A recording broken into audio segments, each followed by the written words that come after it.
So Mike can speak to what he has seen with, being a trainer for decades and seeing how bad off these horses are. What? While he's talking. Me? Hold it? Yeah, but I have to take some photos. Okay. Well, just talk. Yeah. Just to continue on what Edita was saying, just like when I do find horses that are literally, clearly dead lame. When we talk dead lame, we're talking horses that, in layman's terms, horses limping. These horses, it's called a head nod, and that's because of pain. The city's response, for the most part, is their veterinarian, who I don't believe exists right now, because for the last 3 months, that position has been open on both ZipRecruiter and Indeed for the person to monitor the horses, to monitor the stables, the horses, the registrations, the paperwork, the vaccinations, the veterinary yearly annual exams.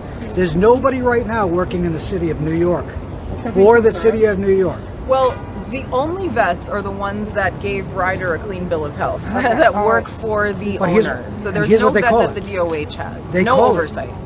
Their terminology for letting horses work in the park lane is serviceably sound. Right. So there's an acceptable amount of pain in their eyes that's allowed, that we see is just cruel and criminal. In harness racing, where I came from, when a horse is as lame as these horses are in this park, the state veterinarian will scratch them, fine, and suspend the trainer for putting the horse on the racetrack. There are ramifications for their actions.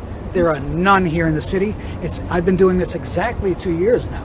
When I first met you here, I've documented, I don't know how many hundreds of horses, I don't know how many we reported. We'd have some good results. But the problem is when you get one off the streets, they end up going somewhere to die. They don't take them and repair them, they send them back to Amish Even when we have sanctuary and rescue homes for them, they will never release a horse to these homes. They would rather sell them to slaughter. And in fact, last May, we helped rescue a horse that was being sent to slaughter. Ending up in a slaughter auction. This was a lame horse in terrible shape from years of neglect. They threw this horse away like garbage, was about to be slaughtered, but a good Samaritan in the auctions came forward, and we were able to save this horse's life and put him in a sanctuary. And this horse was in such bad shape after years of being a carriage horse. Needed vet care that wasn't given, was in pain, is crippled, is psychologically abused. So this is what's going on every day, and it was the extraordinary circumstances of Ryder's footage of his abuse and condition generating worldwide outrage. That's the only reason the DA did prosecute. It's very rare that there's any accountability. So I like to give Curtis Sliwa a chance to speak, because he's been speaking out about this issue for a long time as well. Sure. Well, as you know, I'm best known for being down in the subways, and that's where the TWU Local 100 is strongest. So I stop, I talk with the motormen, the conductors, the token booth clerks, the maintenance men and women, the track repairmen, and I ask them, are you aware that in your union are horse carriage riders? They have no idea. One of my guardian angels is a trustee in the union. They never discuss this. You would say to yourself, now that the president has been swapped out because of sexual harassment charges, they have a new president, my mission is going to be to lobby the men and women of the TWU Local 100 who are not supporting animal abuse. When you talk to them, they have no idea that these men and women are members of their union. They've been kept in the blind by their leadership. And it's time that the TWU Local 100 stick to defending their members from being attacked in the subways and on the buses, and also defend the horses who are being attacked, as we saw in this case, and in other cases by drivers who obviously are impervious to the life and the welfare and the quality of life of these horses. Other cities, as Edita said, third world cities, have changed from having horse-drawn carriages to having electric carriages.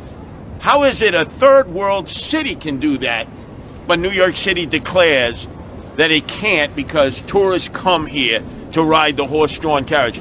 I don't know of any tourist who comes to New York City and says, my purpose in being in New York City is to be carried by a horse-drawn carriage. That is specious, that is nonsense, and it needs to end. And with our mayor, unlike someone previously who had promised to end this but never did, This will be ended. This is barbaric, this is inhumane, and this must cease and desist, because other cities have led, and New York City always prides itself on leading in these instances, and yet we're following.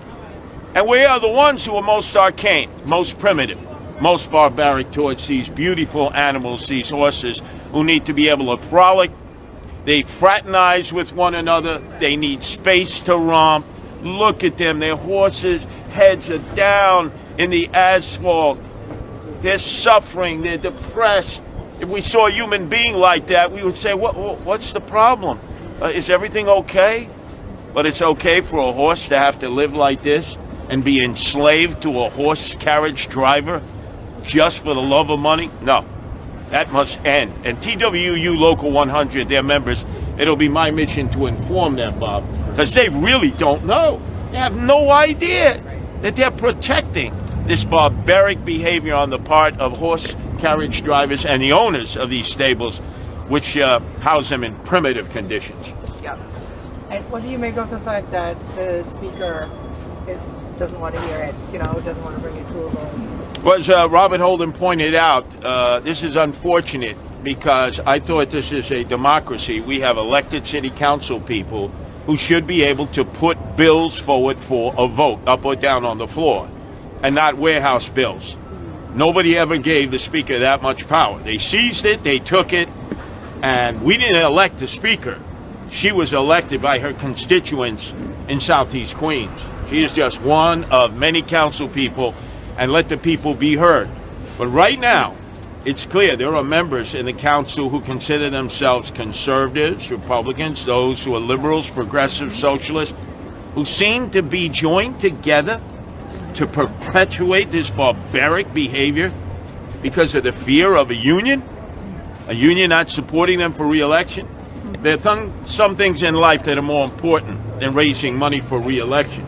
Because as Mahatma Gandhi said, and I repeat it everywhere I go in this city, a society that does not treat its animals well will not treat its human beings well. Look at our city, the homeless, the emotionally disturbed.